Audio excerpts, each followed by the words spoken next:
Good morning and good afternoon to everyone, and welcome to our session on conflict coaching, helping others to navigate conflict. This afternoon or this morning, we have Melanie Reese, Dr. Melanie Reese, who is the director of CADRE, the Center for Appropriate Dispute Resolution in Special Education.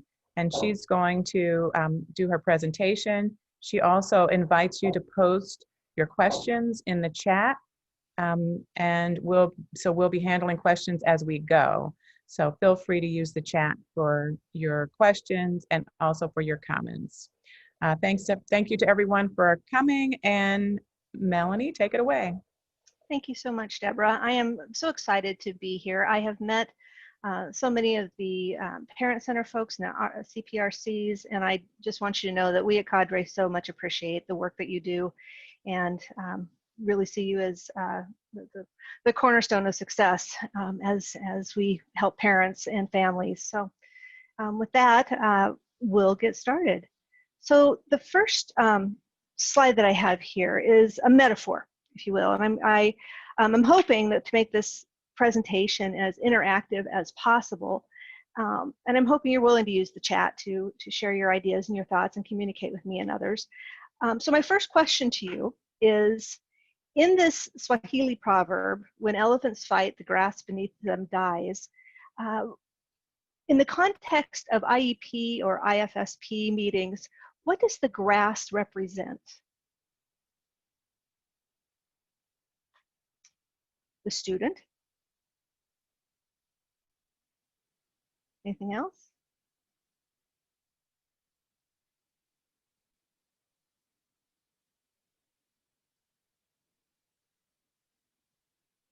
Keep going. If anybody else has any thoughts?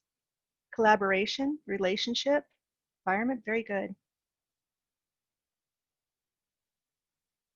The idea that I really appreciate this slide in this whole metaphor, because I think that it demonstrates the whole system that exists, the entire environment in which conflict exists, in which the student exists, in which the parent exists, in which the districts exist, and the interrelationship and connection that each part has to the other. And if something happens to one part of the system, something else is impacted that we may not even have been aware of.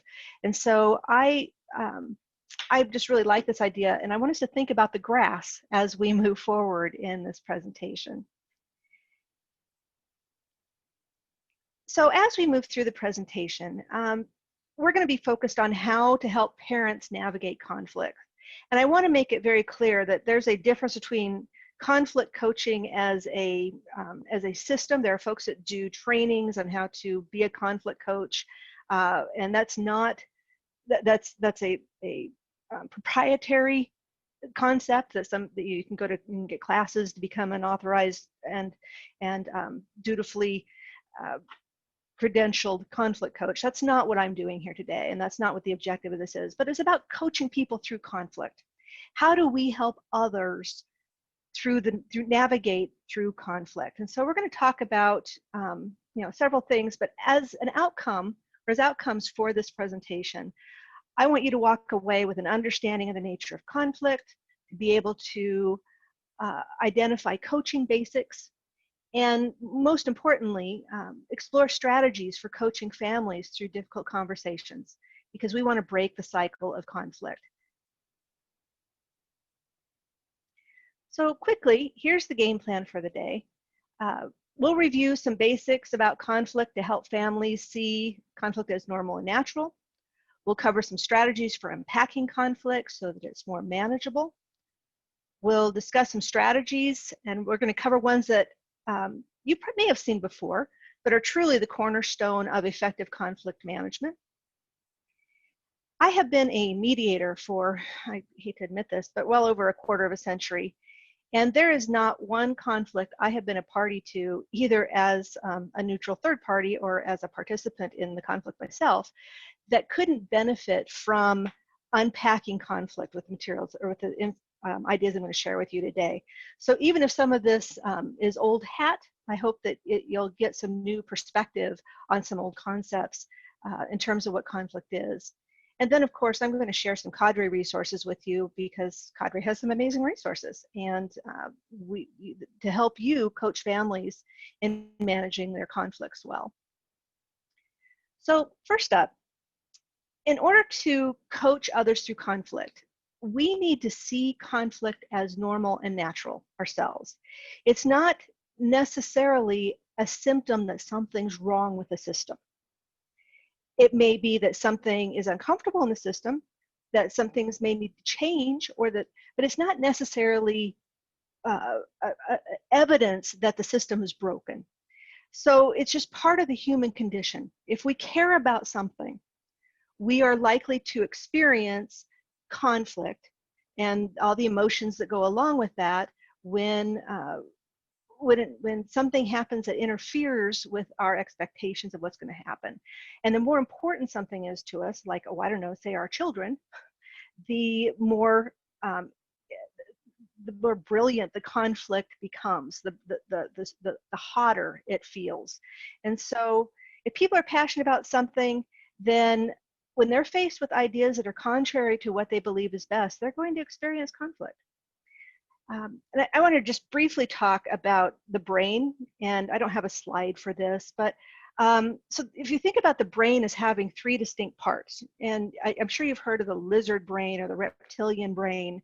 It's the oldest part of the brain, the basal ganglia and the brain stem, and that's responsible for primitive survival instincts such as fight or flight. It reacts first and analyzes later. Well, actually, it doesn't analyze, it just reacts. Those who operate from this part of the brain mostly are reactive. They're quick to paint others as the enemy or as the interferer, and folks that stay in this brain, this section of the brain, tend to use power to resolve issues. They try to be louder, they try to be stronger, they try to bring in whatever tools to beat the other person down. The reptilian brain is a creature of habit. And if we've learned that something works in the past by yelling at somebody to get them or forcing them one way or another, we may try to use that same strategy in other areas. Folks that operate from this reptilian brain require skill building. They require us in terms of helping coach them for them to see that there are other options.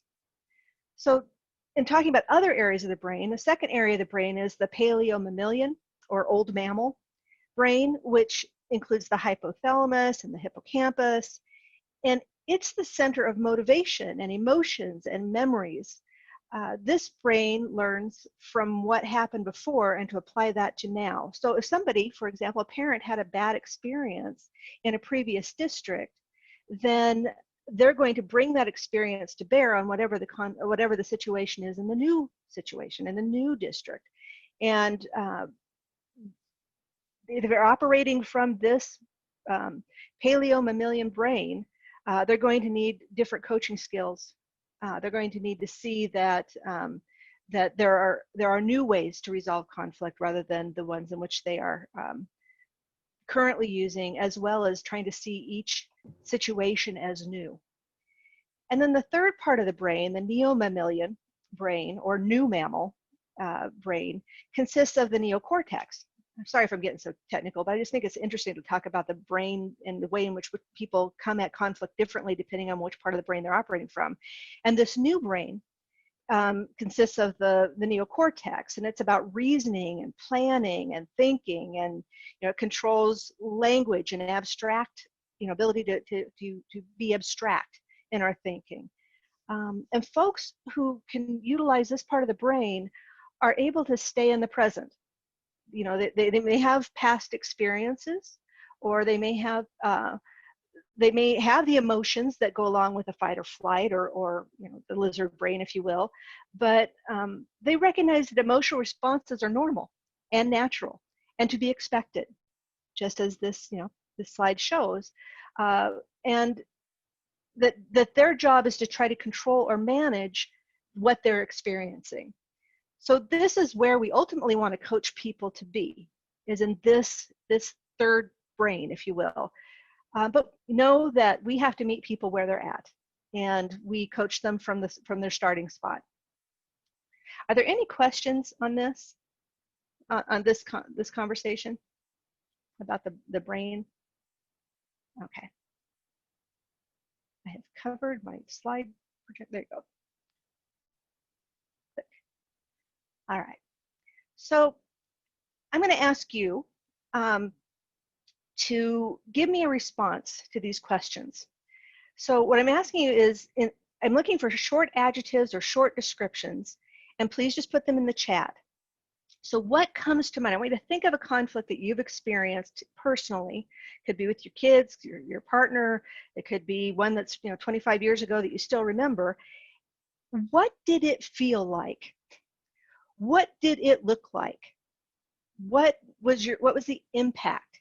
And again, I'm looking for adjectives or descriptors. Opposition, aggression. Keep going.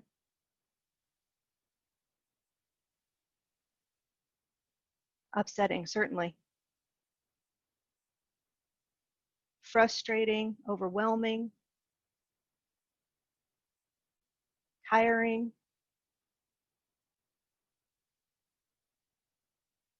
Certainly uncomfortable. We much prefer things to go easy. Yep. Anger, then guilt, avoiding.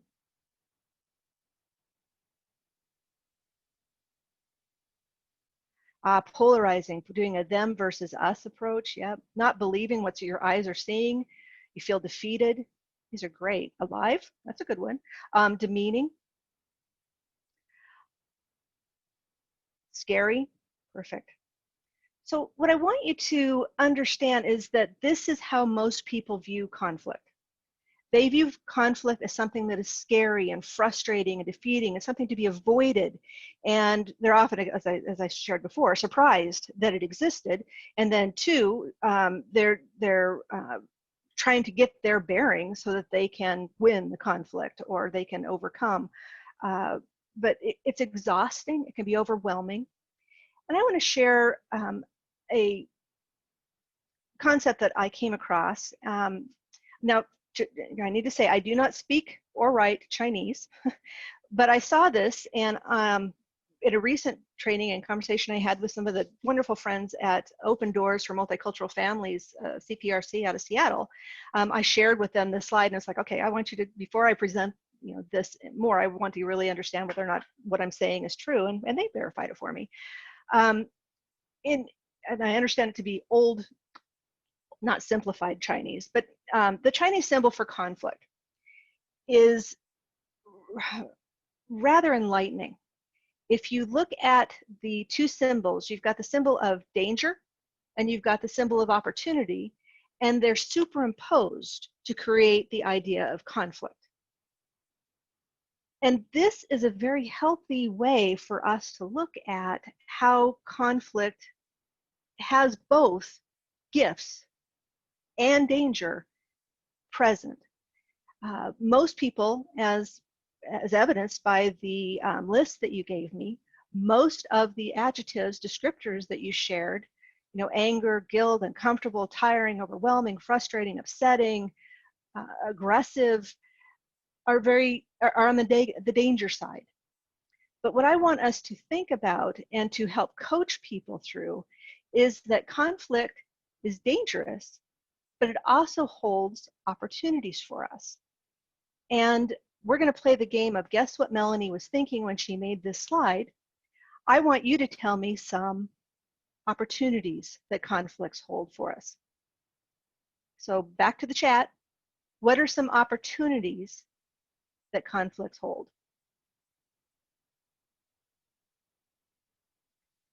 Change.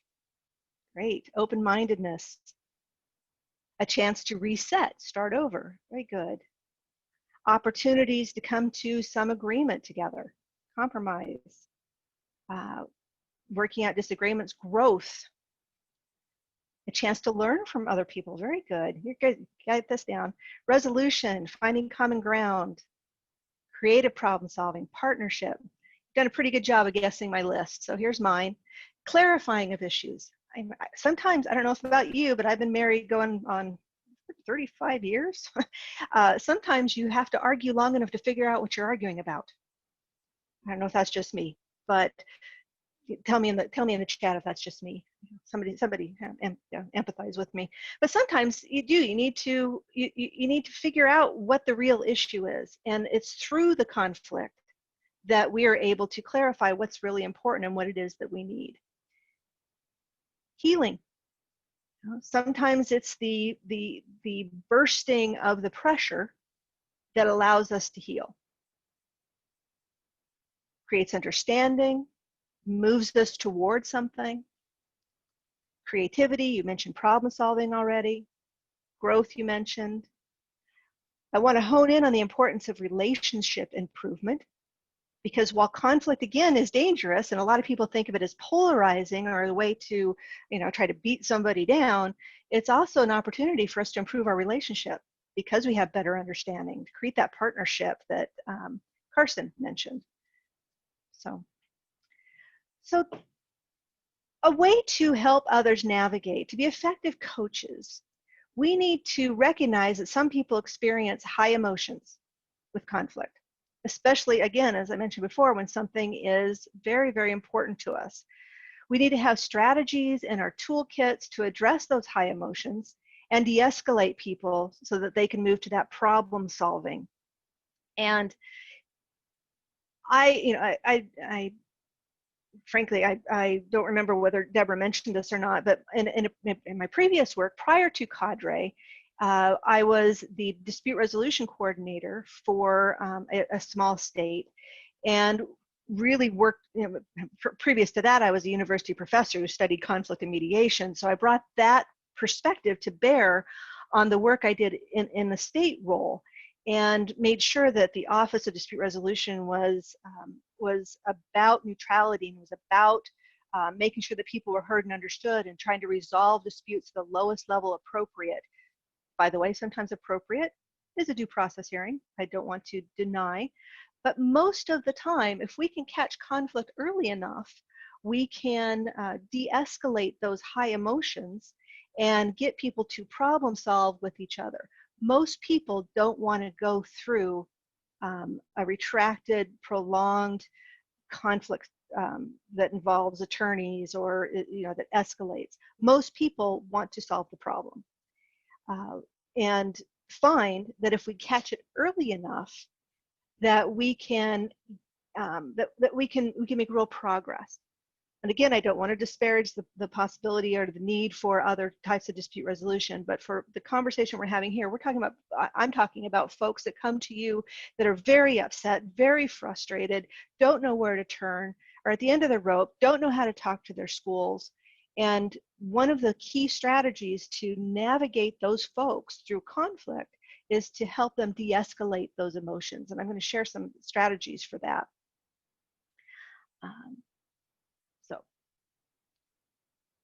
When conflict escalates, and this is just a picture of what conflict looks like when it becomes escalatory or becomes a part of an escalatory spiral, resolution between parties becomes more difficult and increases the likelihood that you're going to have a third party come in and solve it for them. I'm going to talk about two different ways of thinking about conflict resolution in the IDEA dispute resolution world. One half, I guess I should go this way, one half of the approach would be more collaborative approaches where people are working together to resolve their situation. It might include facilitation, it might include mediation, it might include informal conversations. It doesn't necessarily have to be formal or gone through the IDEA process. It might be just having meetings and having conversation. Could be through the IEP meeting. The other side of the continuum, if you will, of ways to address conflict under IDEA dispute resolution would be the more adversarial approaches that are more have a third party make a decision. So a written state complaint would be an example where you file a complaint, you address the issues, and you say, hey, state, I want you to investigate this, and I want you to make a decision and tell me whether the district was in compliance or out of compliance. And if they were out of compliance, I want some corrective actions so that we can make the situation better. And you're bringing a third party in. And then you have due process hearing, of course, where you have a hearing officer make the decision. Again, completely appropriate means of resolving disputes. But what we're talking about is trying to catch it early, where people can have the skills to try to navigate a conflict in a way that preserves relationships and a way that still meets the needs, the very important needs and rights of the student. So when we talk about escalation of conflict, it becomes more difficult as conflict escalates for resolution to happen. So what happens is it escalates, tactics go from light to heavy, where at first I was willing to negotiate. Now I want to, I'm going to talk to my attorney. Okay? The issues have a tendency to expand the more conflict escalates, where it may have been previously about transportation, or it may have been about what kind of services or speech language services were going to be provided.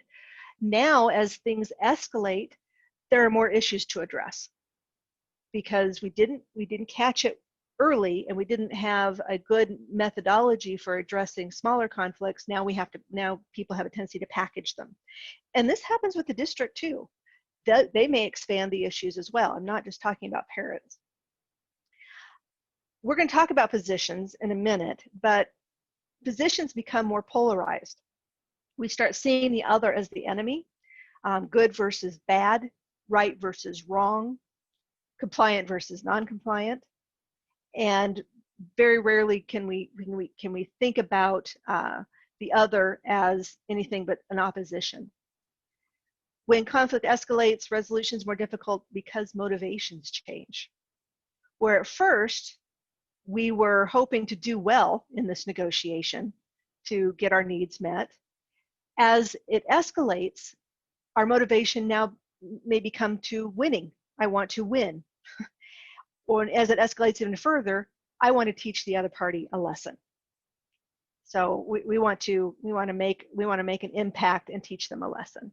So again, what we're trying to do is to provide some skills and strategies and thinking mindsets early to help parties before conflict escalates. And that's the focus of the presentation today.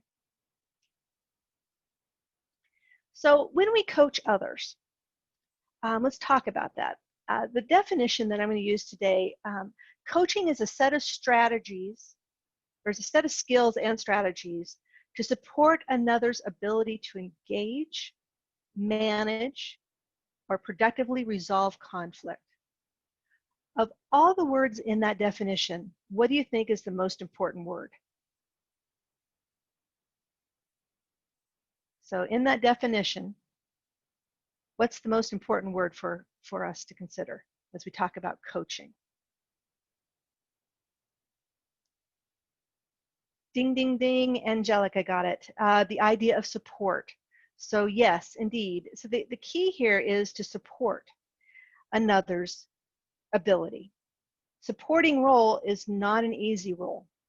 And we're going to talk about that for a few minutes. The supporting role is not easy. So what conflict isn't? So conflict is not counseling. Excuse me, not conflict. Coaching is not counseling. Coaching is not advocating. Coaching is not mentoring. It's not judging. It's not mediating. And it's not resolving. So when you think about these words, and you may define yourself by one of these words, and that's not wrong, it's just not coaching. So what coaching is exploring, identifying, expanding resources, prepping, educating, and building competency. So look at these two sides. Are you most comfortable on one side or the other? And why would some people, maybe not you, but why would some people be more comfortable operating from the left side of this slide?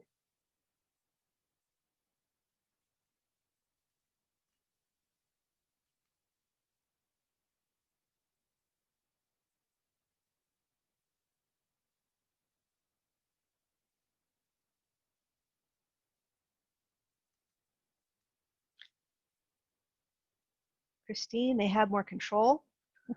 Nick, ego. Ruth, training. Good.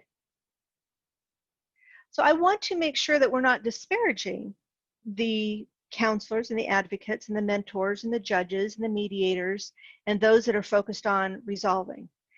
Those are clear roles that are important and valuable. It's just not coaching. So one, and I think, Leslie, you're right. One is about doing for, and the other one is about encouraging others to do. And maybe that's not exactly, or doing to versus doing with. And I want us to think about what is the value in the long term for someone who's been coached or someone who has been mediated. So one is a learning role, and one is a more passive role. Yeah, the whole adage of teaching them to fish, right? Rather than providing fish. I knew somebody was going to come up with that. So here in the West, we like our fishing. So yeah. Here's the Schubers here, which is the. Somebody's on the line as well. All right, darling. I'm getting some feedback or getting some other conversations happening. So make sure your lines are muted. So wait, you're supposed to be done at 4:30. I should probably. Okay. Okay, thanks. Thank you. So talk very quickly, just to clarify, and this is a summary slide, so I'll get through this pretty quick. Some goals for coaching. This is where we're heading to. The goal is to underscore self-determination. We want to make sure that parties that come in to talk to us, and we're going to take the role as coach, that they walk away with some semblance of ability to do for themselves. We want to improve their conflict management skills as well as their communication skills, and perhaps to help them identify their triggers and their tendencies. So, help them see the lizard in their brain, and when that lizard is operating, and provide some strategies to move to a different brain. We want to encourage them to see both sides, or 3 sides, or 10 sides to a situation. Encourage open-mindedness. We're going to attempt to have them shift their destructive reactions to constructive responses. And the idea here is to make them see the value in that.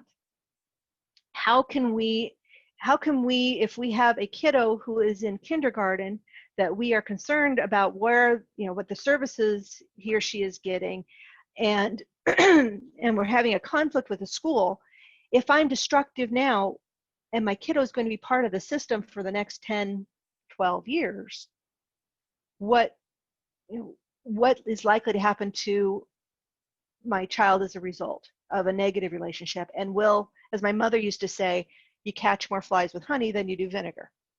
And that keeping the relationship in the forefront of our thinking helps us to have more productive conflicts that are going to arise, because again, human condition, as we go forward. And also we want to help folks check their assumptions and teach them that. So we'll talk very briefly about some phases of conflict coaching, but I want to spend most of the time talking about skill building, because I think that's where most people want to focus our attention today. So we're going to talk about the 3 phases of conflict coaching very briefly. The first phase when somebody walks in the door is setting the expectations. The meat of the conflict coaching is getting them current. We got to find out their story. We got to figure out what brought them in the door and get the information, review conversations, identify where they're coming from. And then the third phase is moving them to the future. Okay? I'll talk about each one of these very quickly. So the first phase, excuse me, again, in the interest of time, I'm not going to spend a lot of time on the setting expectations phase, but that is the phase where you establish trust.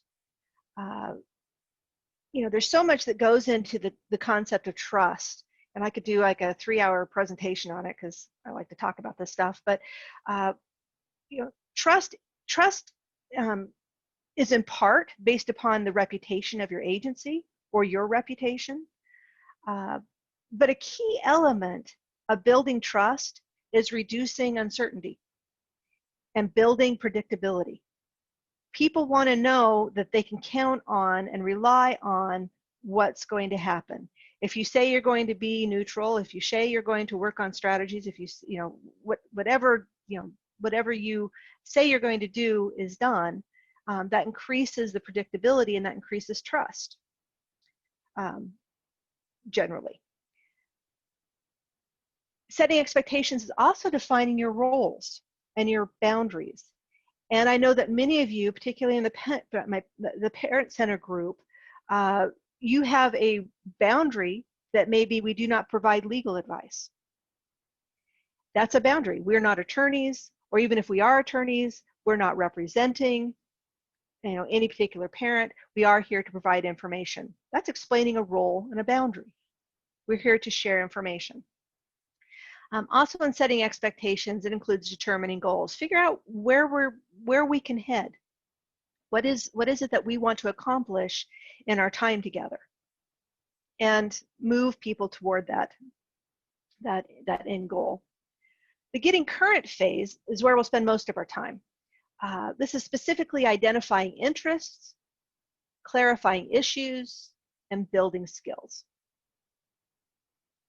The third phase, moving to a future focus, this is about getting people to draw a line, if you will, separating the past from where we're going. It's not that the past isn't important and it doesn't inform the future, but I don't know if this has happened to you, but I know that in my previous roles, sometimes you would have folks who would tell their story and then tell their story again and then tell their story again. And every time you heard and talked to them, even if it was the 10th time, they relived, the past 10 years for you, because it's still very much alive for them and it's still very much bothering them. Part of the coaching role is to move them from a past focus to a future focus. Yes, all of this occurred, or yes, this has been your experience. Yes, it's been difficult in the past. What are we going to do from this point forward to manage the situation? So getting them to really think about putting the past in the past, knowing that it informs the future, but it doesn't drive the experience. So we do this through identifying next steps and making a plan. So before I move off of this coaching concept and model, I want to make sure there aren't any questions. My next step is going to talk about your coaching toolbox, some strategies and skills. Okay. Seeing none doesn't mean you can't put some in later. I'm not time specific here. All right. So your coaching toolbox. We're going to talk about separating people from the problem. I'm going to talk about determining levels of a message and identifying interests. Those are the three that I'm for sure going to get through today. If we have some time, we'll talk more about making plans in some detail. So first up, separating people from the problem. In most situations, in most conflicts, whether I've gotten a telephone call from an upset district or an upset parent, doesn't matter. Whoever I was getting the call from, people have a tendency to make the other person the problem. Boy, everything would be so much better if you just changed. They put people on the opposite side of the proverbial table, and that's what that blue box right there represents. It's a table. The person is a problem. Person A sees person B as a problem. Everything would be so much better if person B would just change. And person B sees person A as a problem. Yeah, well, if you were more reasonable, if you were more enlightened, then we wouldn't be having this conflict. So when people disagree, it is a natural tendency for them to see the other person as the problem. As a coach, be aware of this, because you've got to change the script. You've got to change the way of thinking about the other person's being the problem to putting the problem on the other side of the table, and put person A and person B on the same side of the table, looking at the problem on the other side. So the problem is, how are we going to make sure that Jenny improves and makes progress over the next year? That's the problem to be solved. Person A, perhaps the district, sees a particular program or a particular methodology or a certain number of time in individual instruction. Person B may see, we need a dedicated tutor, or we need a different program as the answer. It doesn't matter that they disagree. They're both on the same side of the table, and they're looking at the problem on this side of the table. So the problem, this is key to effective conflict resolution. And ways in which you do this is you get people to do some perspective taking. You encourage them to identify their interests, which we'll be talking about in a minute. And you unpack messages, try to figure out what is the problem that needs to be resolved. Checking the chat, see if there's anything here. Okay, moving on. And Melanie. Yeah. I see, I don't know if she can hear me, but someone has their hand raised. I can't. So I'm not sure. I've tried to message her. I don't know if she can hear me because she's also on mute. Maybe she has a question and I'm not sure. Oh, I'm happy to have somebody ask a question while we're talking. I don't hear from her, so she may come back later. I just wanted to draw that to your attention. Okay, is this Rosalind? All right. Okay, thank you. You're welcome. All right, so we'll talk next about unpacking messages. So I love this just because I'm a cat fan. We're going to talk about cats for a minute because they provide the best examples for me. But we're going to talk about unpacking messages and the way that messages have more than one way of looking at them. So we're going to take a situation that happened when I told you I'd been married for over 30 years, right? Early on in my relationship, in my marriage with my husband, was a conflict that we would have over whose turn it was to clean the cat box. And somehow in the last 30 years, I've manipulated it so that I never have to clean a cat box, and he just does it now. But in the early years, we were trading off. It was my turn, then your turn, then my turn, then your turn, right? Because had to do things fair. So this particular scenario never happened, but let's just create a story. Let's say I'm in graduate school. That's back when we were first married, and I come home from a long day of study, and I'm exhausted, and I walk in the door and I say, "Phew, the cat box stinks." Now my husband, Stu, is, again, painting this picture that didn't really happen, sitting on the couch, eating Cheetos, watching Gilligan's Island reruns on TV Land, and he has an opportunity at this point to respond to me. He can respond to either the content level of the message, "Phew, the cat box stinks," or the emotional view of the message. The content level, it's like the actual words. "I noticed the litter box is smelly." Okay, that's what Melanie said.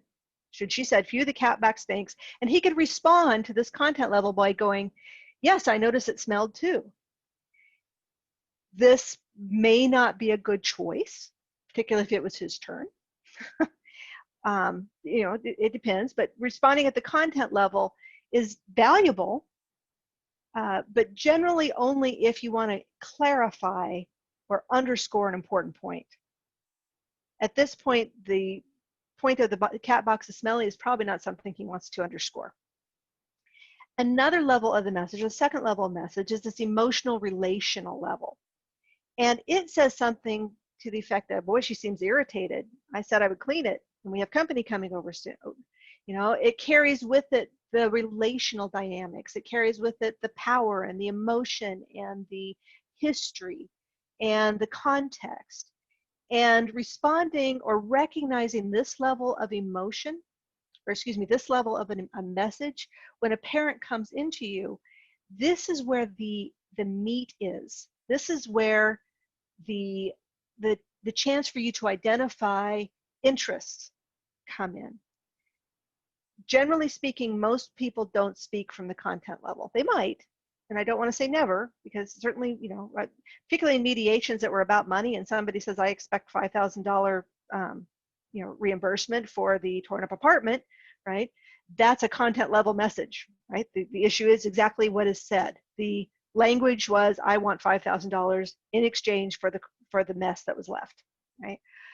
The emotional level, the relational level, carries generally are often hidden interests, which we'll unpack here in a second. But addressing that content level, you know, let's see, where am I? One way to address that content or that emotional level. So somebody comes in, they're a high emotion, they're very frustrated, they're angry, they may be aggressive in their approach. You can hear it in their nonverbals and the fact that they're loud or they're making very dramatic gestures. That you need to, as a coach, to get them to a place out of the lizard brain and into a place of problem solving. This escalatory or de-escalation tactic of emotional paraphrasing, you know, at my experience as a mediator and training mediators for 20 years at the university, this is the single most important tool or strategy of a good conflict manager, is the ability to emotionally paraphrase. And that is going back and identifying that emotional level. You seem upset. See, here's the emotion. You're disappointed. That's an emotion. Okay. You're frustrated because we have company coming over. That's not agreeing with. It's important not to agree with. It's just identifying the emotional level. So emotional paraphrasing is paraphrasing the emotion or that relational level of a message. And I use the example of a balloon here. I remember one mediation I was part of where it was a divorce mediation. We had it was a divorced family mediation, and we had a dad who was terrified he was going to lose his kids. He wasn't going to be able to see them. His wife was being very dogmatic of, you know, here are all the things that you've done wrong, and, you know, here's why I should have sole custody and you should have very minimal custody, right? Or minimal visitation. And in the middle of this mediation, he just exploded, right? He just got up, he said, you know, expletive, blank this, I'm done, I can't take this anymore, I'm just gonna get railroaded. And he takes his notebook and he flings it across the table. I remember it spiraling off the table. And at that point, I pulled out this particular paraphrase. I mean, here's somebody who's very angry. And I said, you know, I can see you're scared that you're going to lose time with your children, and it's very important to you. Okay? That's just an emotional paraphrase, scared. And it really is like a balloon deflating. You know, it's taut right now and it could burst at any moment, but a well-placed emotional paraphrase can make people just go, yeah, that's exactly it, right? So a emotional paraphrase, you know, a very simple one, I'd leave the word feel out of that. I would just say you're hurt, you're scared, you're frustrated, you're overwhelmed, you're disappointed. Okay. Your emotion by or when the situation. You're afraid you're going to lose time with your kids. This is a scary one this is a scary tool to use for new coaches and mediators or conflict folks, because what happens if I guess and you're, you know, what if I guess and I'm wrong? You know, they're gonna go, yeah, that too, right? Or no. Well, that's okay. Don't be afraid to guess. An example might be you're worried she's falling behind her peers. Somebody might say, well, you know, I'm not really worried, but the evidence is showing me, it's documented, she is falling behind her peers. Okay, that's new information, or that's, you know, let's talk about the documentation then. Or you say, you're hurt by what she said. No, I'm not hurt. I'm frustrated because of blah, blah, blah, blah, blah. Okay, you got corrected, it's all good. We have more information. So it's important to realize that use of this tool doesn't have to be perfect. People will correct you.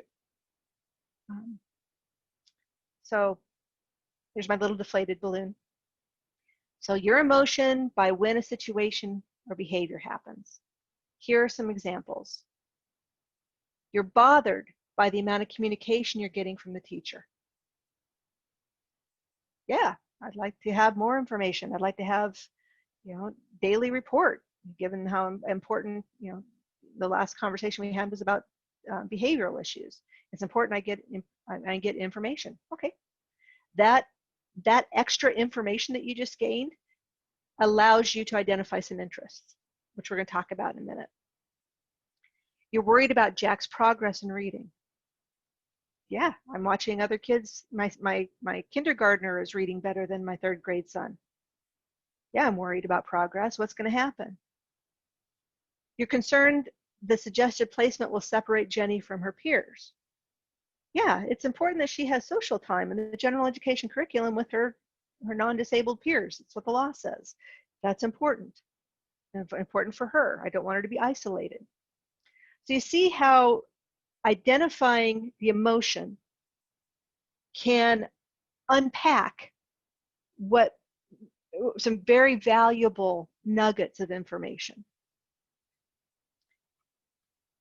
Don't be afraid to guess. Any thoughts about this before I move on?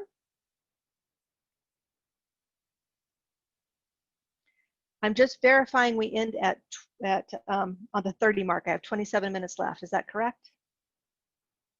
Yes, Somebody let me know in the chat. Thank you. I have a tendency to lose track of time, so I'm really working at it. So we're going to talk about problem solving. When I said that the best strategy or the most important strategy that I could impart is the emotional paraphrase, in terms of a mindset or a theory, that this idea of separating positions from interests is critical to being able to unpack a conflict, what it's really about, and get people to be on that same side of the table.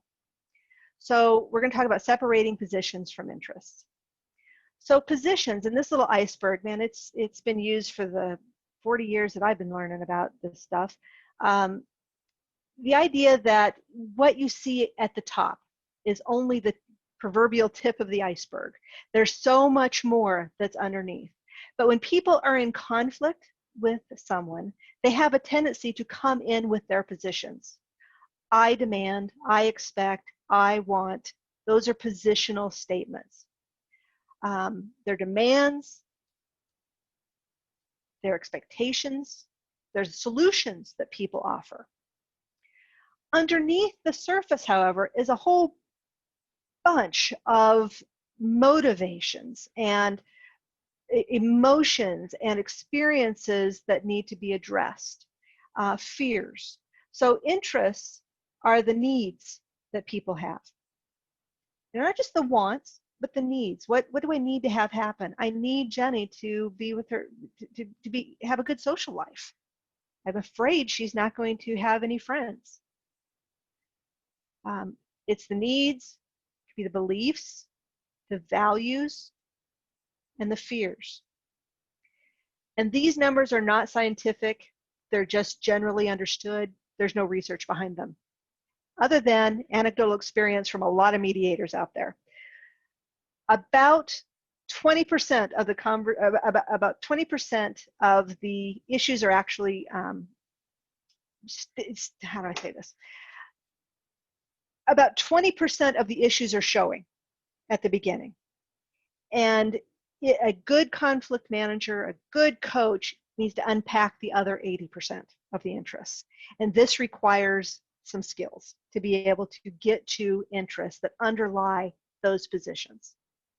So you can, best guesstimate, you're going to see about 20% of the situation coming through with demands and expectations and solutions.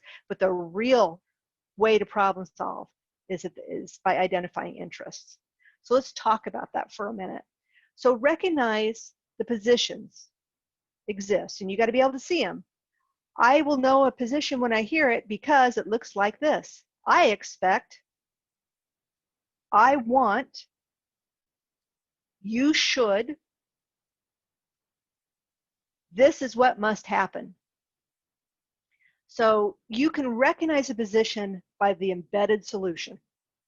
People are walking into a situation with a solution in mind. Think about buying a car. You know, I am not going to spend more than $8,000 for a used car. So I walk, I mean, chances are nowadays I'm not going to get much of a used car for that, but regardless, I'm not going to spend any more than that. I expect to find a decent deal. I want to spend only this much. You should help me find a car that's that amount. Don't show me anything else. This is what will happen. This is what must happen. Positions are valuable insofar as it helps us to identify where we should dig. The interests are the motivations. They're the I needs, I value, I fear, I hope. And I want you to think about this idea of digging. And I found this just beautiful picture of a dog digging, because this is just funny to me. But you are going to go under the positions to find the interest. Dig, dig, dig, dig, dig, dig, dig, dig. You know, somebody gave a position. I'm going to dig to find the interests. Looks like there's a question. Okay, we might address that one at the end. So go under positions to find interests. Here are some strategies to do that. Think about what need is this position attempting to satisfy. If the position is, I want this type of, you know, I don't know what to say, a position. We want there to be only 30 minutes of speech therapy. Okay, what is the position? You know, it's the I want 30 minutes of speech therapy, but what need is underneath that? 30 minutes is adequate. Or if school district only wants 30 minutes of speech therapy, I think it should be 60. There's a solution. What's the need? Well, the need isn't about minutes. The need is about impact. You know, what need are they attempting to satisfy by having increased minutes? Faster progress, adequate progress, you know,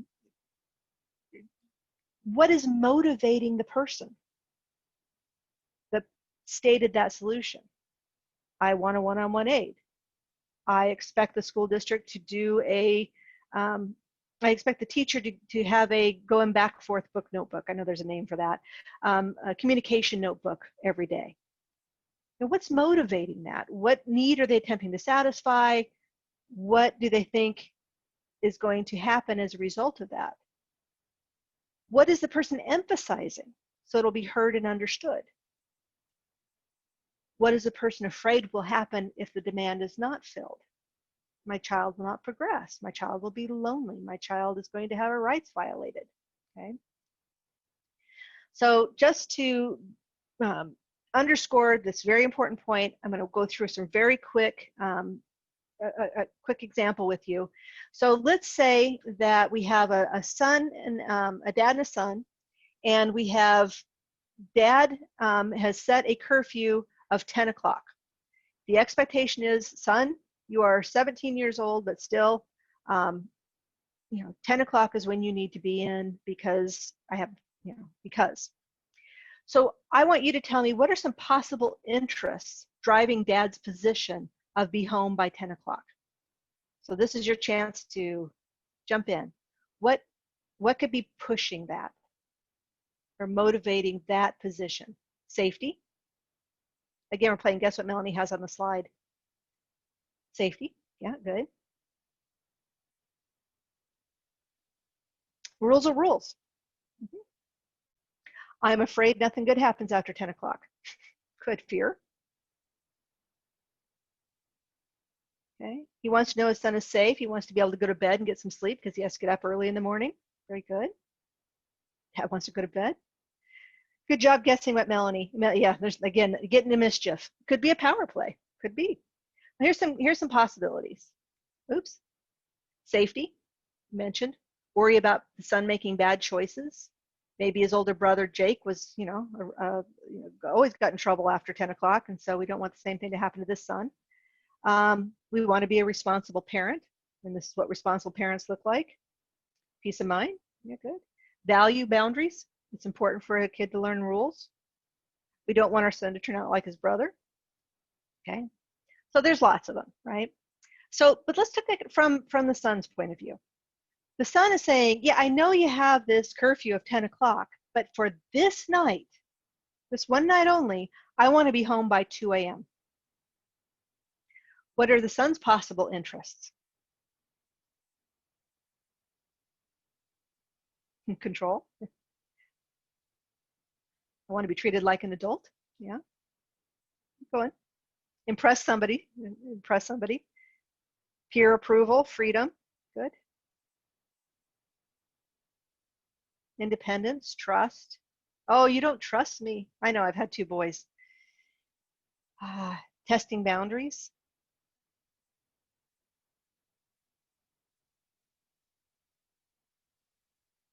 Could be a special event. Very good. You've done a good job of guessing what Melanie had on the slide. So having fun, not being controlled, freedom, independence, peer approval, social interaction. I need some time away from home. The concert doesn't end until late. So is there any way that by focusing on the interests that we could resolve this dispute? The dad is worried about safety. The son is worried about, the concert doesn't end till late, and I want to have fun, and I have other peers that are going to be out. Jeff gets to stay out until 2. If safety is the interest, we can move away from the position of 10 o'clock p.m., that's it, and focus on the interest of safety and social interaction or concert light.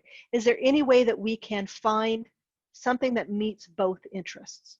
And that's how interest-based negotiation works. How can we focus on the interests of safety and security and me being able to sleep at 10 o'clock and know that my son is safe and you're not making bad choices, and combine that with your need for some independence and being able to go to this concert? Okay. Can we possibly have the son check in? Good. A phone call or text. You guys got this? Regular check-ins. Call when you leave the venue. Maybe there'll be an adult supervisor there. Supervision. Who knows? Can it's possible that somebody else can go to the concert as well? So you got it.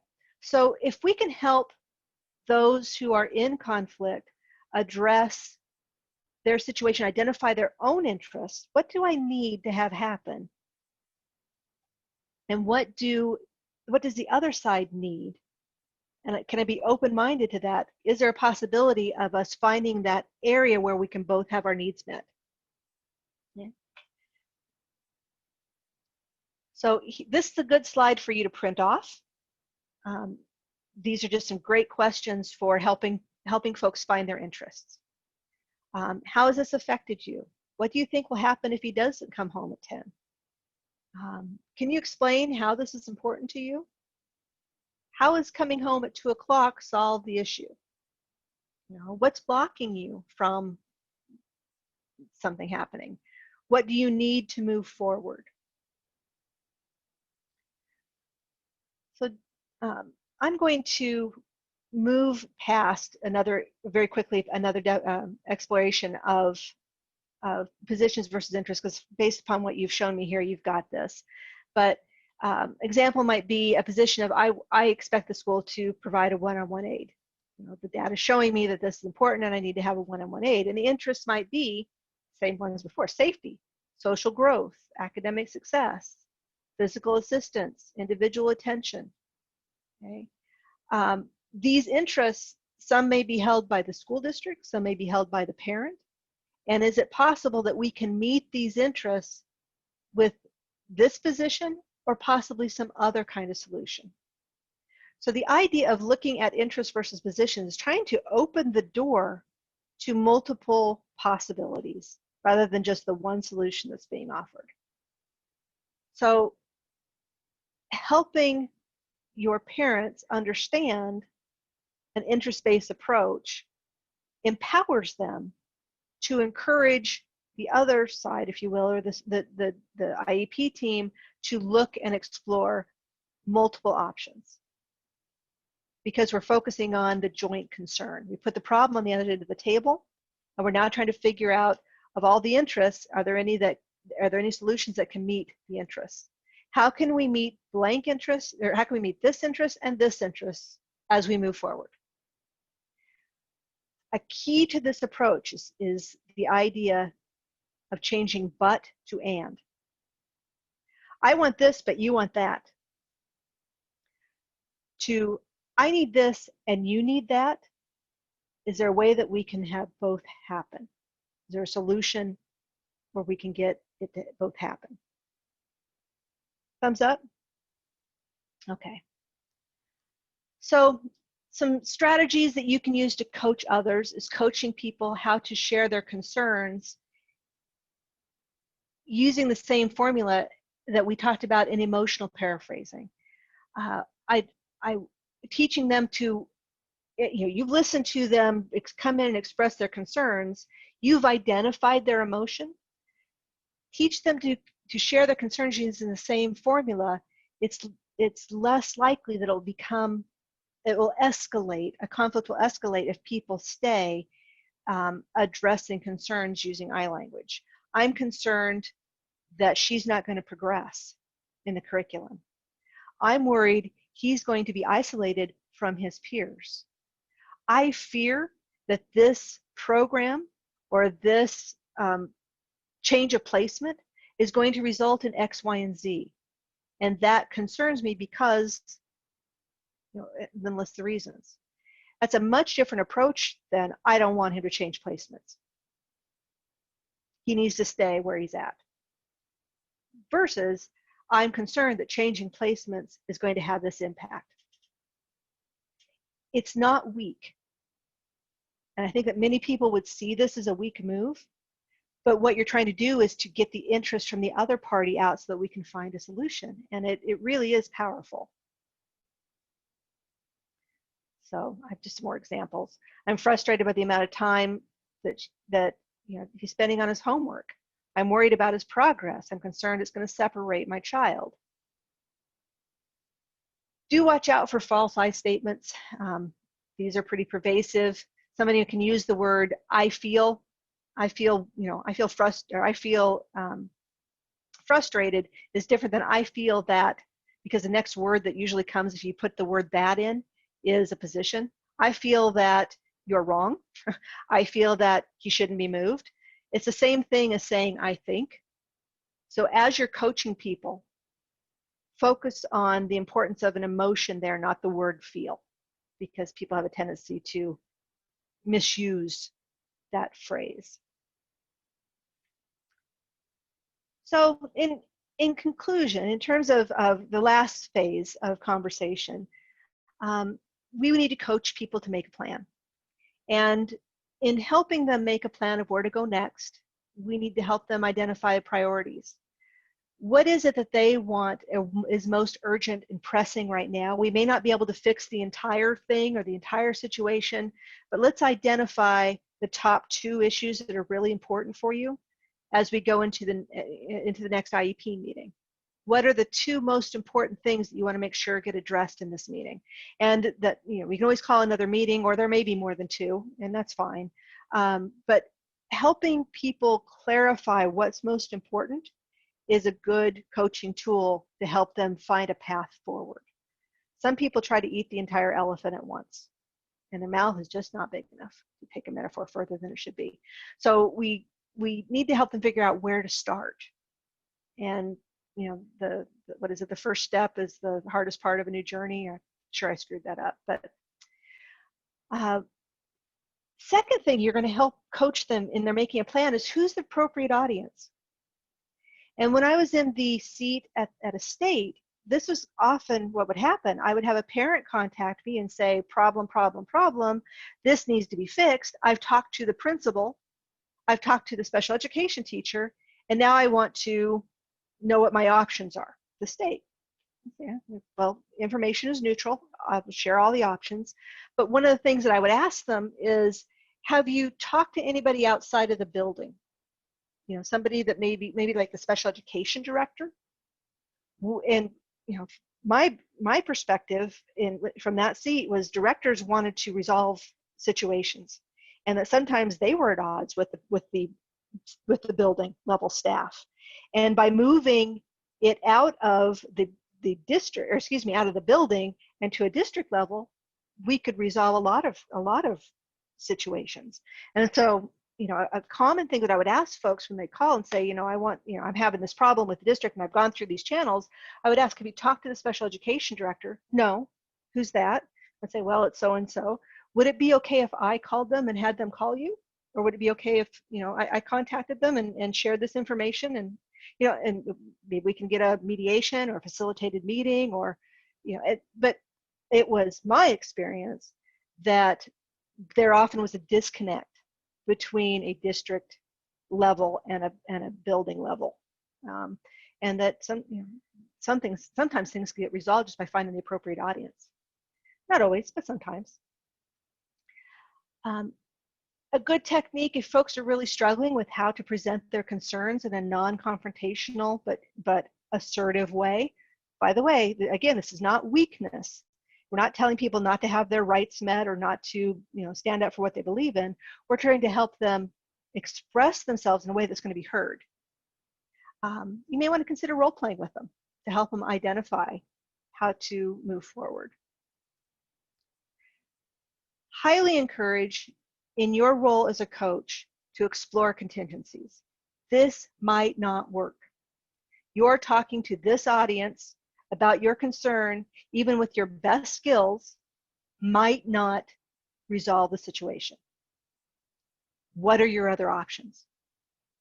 And this might be a time, and I think that there was a question here. Hold on a second, get to my questions.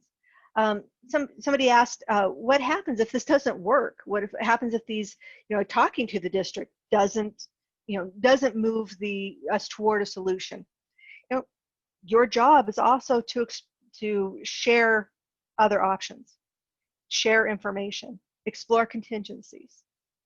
They may not agree with you. What will you do then? And is there room on from your perspective for more than one solution? And present options. You can go in and talk to the special education teacher. What happens if that doesn't work? What happens in an IEP meeting if you don't feel like you're being heard? Are there options available in your state? Like maybe we can get a facilitator. Is this an appropriate possibility for us to bring a mediator in? Well, and then other options are valid and appropriate. Perhaps a written state complaint may be an option that needs to be considered. I have concerns about, and I'm sure that this isn't something that happens in your world, but certainly in other groups that I've talked to, the importance of follow-up can be understated. It's like, well, if they don't come back, they must have been satisfied. And I think there's so much to be learned through the follow-up call. How did it go? Did it meet your expectations? Was there more that I should have provided you?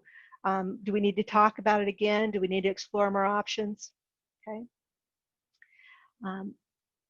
So a conclusion, for you to think about is, what are the biggest challenges to helping families through conflict, and what limits your ability to coach people effectively? If you can provide me just a few ideas, what do you see as your biggest challenge?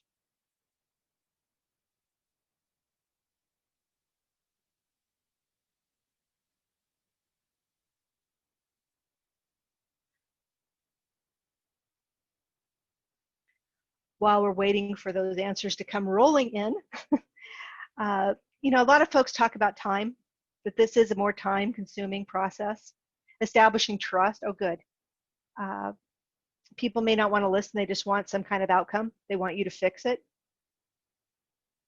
Very good. Folks who are dug in, yeah. So the point of all of this is these are just some tools. And just like the little boy who gets a hammer for Christmas and thinks that everybody and everything and every door and floor and cat needs to be hammered, the tail needs to be hammered. One tool does not solve all situations. This is just one tool in a wide array of tools available to you in your role. This is just a coaching tool. please know that there are other tools and there are other avenues to get needs met. So as a conclusion, I want to just direct your attention to the CADRE website. We have just a multitude of resources available. Our website's at cadreworks.org. If you go there, you'll see up at the top here a For Families button. And that button, also, we have it in Espanol. Our For Families button will open the door for you to look at our Steps to Success brochures, ways to choose an advocate, or what things to think about as you look for an advocate, or you can share that with parents. We have a series on improving communication skills working together that's for districts as well as parents. It's an interactive, several skill building modules, video modules are great. In terms of exploring options, our highly utilized, valued resources on the parent guides are available. They're also available in Part C. There's also companion videos for those. So these parent resources, they're all available on our website. Highly encourage you to think about the tale of two conversations. This is a way to help open people's minds to more collaborative approaches. Originally developed by the Office of Dispute Resolution in Pennsylvania, CADRE has recently re-recorded these and updated them a bit, and it just takes a view of a parent and a administrator looking at ways to listen to each other better and how to improve their communication. Again, these two skill builder online learning series, the Working Together series, has been highly rated by folks, and again, it's also in Spanish. And we have a whole bunch of webinars just for parents and helping folks. So know that CADRE is there to help you. I also want to end with the idea of save the date. CADRE's got a conference. Hopefully, we'll be in a place where we can meet face to face, October 2021 in Denver. So there's questions here about having a difficult time having districts agree to mediation, and what do you do if the other side doesn't want to play fair? Sometimes escalation, escalation is the wrong word. Sometimes movement into other options besides individual addressing conflict is how it needs to be. If a district doesn't want to engage in mediation and you believe that there's been a violation, that may be an appropriate time for a written state complaint. So, look at the full continuum of options. With that, it's 1:30. I promised to end on time. So thank you so very much for your time and for sitting with me and doing this whole virtual world. I wish you good health and peace as you go forward. See ya.